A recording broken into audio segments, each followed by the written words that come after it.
Hello student, आज हम पढ़ने वाले हैं रेशनल नंबर के टाइप्स। कितने टाइप के होते हैं क्लास 9th एक्सरसाइज 1.3 में का इंट्रोडक्शन मान सकते हैं इसे कि रेशनल नंबर जो हैं वो कितने टाइप के होते हैं। तो रेशनल नंबर होते हैं टू टाइप के, एक तो टर्मिनेटिंग और एक नॉन टर्मिनेटिंग। डेसिमल लगा लेंगे इसमें क्योंकि हम डेसिमल में चेंज करने वाले हैं। डेसिमल, टर्मिनेटिंग डेसिमल और नॉन टर्मिनेटिंग डेसिमल्स, ये टू टाइप के होते हैं कि टर्मिनेट और नॉन टर्मिनेटिंग डेसिमल्स कौन से होते हैं।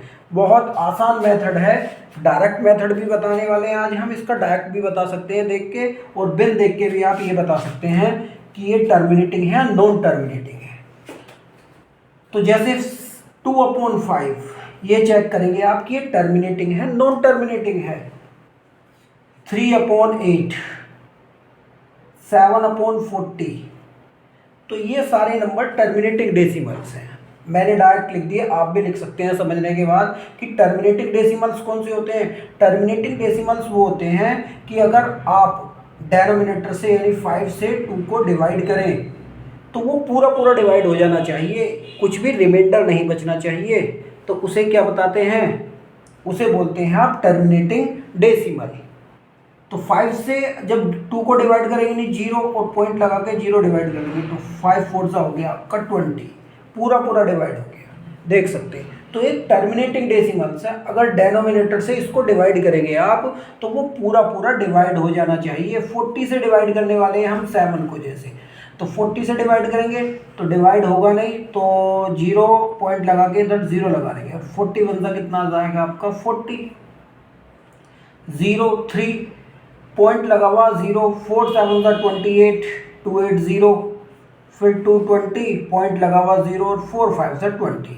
तो ऐसे हम इस टाइप से देख सकते हैं कि इस टाइप के जो डेसिमल होते हैं वो टर्मिनेटिंग डेसिमल्स होते हैं। टर्मिनेटिंग हिंदी में बोलते हैं शांत, हिंदी में बोलते हैं, हिंदी में पता होना चाहिए आपको, शांत दशमलव, शांत दशमलव होते हैं जो पूरे पूरे डिवाइड। ऐसी 8 से अगर आप डिवाइड करेंगे तो ये भी पूरा पूरा डिवाइड हो जाएगा। तो ऐसे डेसिमल जिनको डेनोमिनेटर से नोमिनेटर को डिवाइड करेंगे और पूरा पूरा अगर वो डिवाइड हो जाता है तो उसे टर्मिनेटिंग डेसिमल्स बोलते हैं, यानी शांत दशमलव हिंदी में बोलते हैं।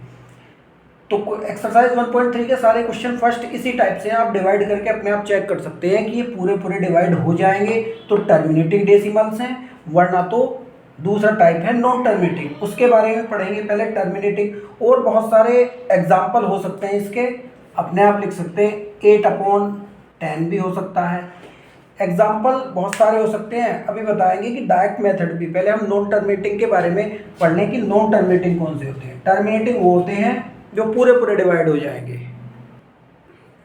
अब है दूसरा टाइप है इसका नॉन टर्मिनेटिंग। तो नॉन टर्मिनेटिंग कौन से होते हैं, नॉन टर्मिनेटिंग होते हैं सपोज 10/3, 5 कितना लिख सकते हैं 6 लिख सकते हैं, ये 6 नहीं लिखो, यहाँ पर हम लिख सकते हैं 9 लिख सकते हैं, और लिख सकते हैं 20/6 ये।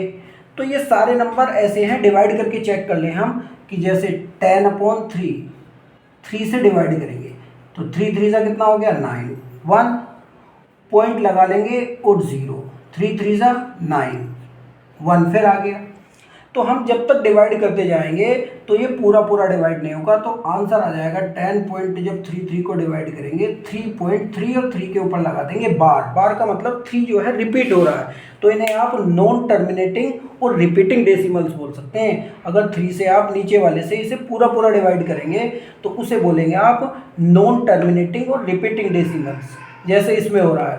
सपोज आप 9 से डिवाइड करने लगे 5 को तो कितना आ जाएगा 0 पॉइंट लगा लेंगे इधर 0 और 9 5 45, 5 तो ये आ जाएगा। इसके बाद पॉइंट लगा हुआ 0, फिर 9 5 45, तो ये भी इतना ही आता रहेगा। तो 5 डिवाइड हो रहा तो 5/9 को क्या लिख सकते हैं 0.5, और 5 जो है बार बार रिपीट हो रहा तो 0.5 बार। तो ऐसे नंबर जिनको डेनोमिनेटर से इसे डिवाइड करने पर पूरे पूरे डिवाइड नहीं होते हैं, कुछ ना कुछ रिमाइंडर यानी उनका बचता रहता है, तो उसको बोलते हैं आप नॉन टर्मिनेटिंग डेसिमल्स। तो नॉन टर्मिनेटिंग डेसिमल्स ये हो गए, और टर्मिनेटिंग डेसिमल्स ये वाले बता दिए आपको, लेकिन इनका डायरेक्ट मेथड है बिन डिवाइड भी आप करके चेक करके बता सकते हैं एकदम से कि ये टर्मिनेटिंग डेसिमल है या नॉन टर्मिनेटिंग। उसका क्या मेथड है? अब डायरेक्ट मेथड से भी आप कर सकते हैं कि टर्मिनेटिंग डेसिमल्स कौन से होते हैं, नॉन टर्मिनेटिंग डेसिमल्स कैसे होते हैं। जैसे मैं लिख दूं यहाँ पर 5/8, मैं इसे डायरेक्ट बता सकता हूँ कि टर्मिनेटिंग डेसिमल्स क्यों है। अब आपको ये चेक करना है कि इसके जो फैक्टर हैं डेनोमिनेटर के, यानी नीचे वाले के जो फैक्टर हैं वो 2 × 2 में है, यानी 3 बनेंगे, यानी 2 की पावर 3। अगर अपोन वाला जो डेनोमिनेटर है इसके फैक्टर 2 में बन रहे हों या फिर किस में बन रहे हों, 5 में बन रहे हों इस टाइप से, या फिर 2 और 5 दोनों में आ रहे हों, तब तो वो टर्मिनेटिंग होते हैं। अगर इनसे अलग कोई भी नंबर आएगा तो वो नॉन टर्मिनेटिंग होता है। जैसे मैं 5/6 लिख दूं तो 5/6 में क्या आएगा, 2 × 3 आएगा। जब इसके गुणनखंड फैक्टर करेंगे तो 3 और आ गया इसमें, तो ये नॉन टर्मिनेटिंग हो जाएगा 5/6। ये 5/6 नॉन टर्मिनेटिंग होगा। नॉन टर्मिनेटिंग का मतलब इधर ये, क्यों? क्योंकि इसके जो फैक्टर होंगे 2 × 3 होंगे। अगर 2 अकेला 2 के फैक्टर हों, अकेले 5 के हों, या 2 और 5 दोनों एक साथ हों, तो वो तो टर्मिनेटिंग होता है। लेकिन अगर ये आ जाए, 3 आ जाए, कुछ भी आ जाए 2 और 5 से अलग, तो वो नॉन टर्मिनेटिंग होता है। जैसे 10 में लिख दो 3, 5/17, 8/13, ये सारे क्या नंबर हैं, नॉन टर्मिनेटिंग है। क्यों नंबर है? क्योंकि नीचे जो है इनके ना तो 2 आ रहा और ना 5 आ रहा और ना 2 5। अब डायरेक्ट आप देखो, जैसे 7/40 लिख दो, 7/40 क्या हो जाएगा, टर्मिनेटिंग डेसिमल से। क्यों? 2 2 4 2 8 5 40, देखो 2 और 5 दोनों आ रहे हैं। अगर डायरेक्ट बताना हो कि टर्मिनेटिंग है या नॉन टर्मिनेटिंग, तो आपको क्या करना है, केवल नीचे वाले के फैक्टर करने हैं, गुणनखंड करने हैं, और देखना कि इसमें कौन कौन से नंबर आ रहे हैं। अगर 2 आए और 5 आए, या 2 और 5 दोनों आए, तब तो वो टर्मिनेटिंग होगा। और 2 और 5 से, जैसे सपोज ये आ जाए आपका 50 क्या होगा, 2 2 ये तो 50 तो यही हो जाएगा भैया अपोन में। अगर आप करेंगे 7/50 तो 7 2 5 है, तो टर्मिनेटिंग हो जाएगा भाई। अगर 60 कर दें आप इसकी जगह 60 सपोज, तो कितना आ जाएगा, 2 2 4 4 3 12 12 5 60, ये आ गया। तो इसमें 2 भी है और 2 2 है 5 है, लेकिन इसमें 3 आ गया, तो ये नॉन टर्मिनेटिव हो जाएगा। 2 और 5 से तो अलग आना ही नहीं चाहिए। अगर 2 आ रहा है और 5 आ रहा है तो टर्मिनेट, वरना नॉन। मैं कुछ भी लिख सकता है, ऊपर कुछ भी हो, ऊपर से कोई मतलब नहीं है। ऊपर मैं लिख दूँ 23, बस आपको नीचे का ध्यान रखना, नीचे 80 लिख दूँ तो ये टर्मिनेटिंग है, क्यों? 2 और 5 में फैक्टर बनने वाले। और अगर मैं 23/75 लिख दूँ तो ये नॉन टर्मिनेटिव हो जाएगा। क्यों?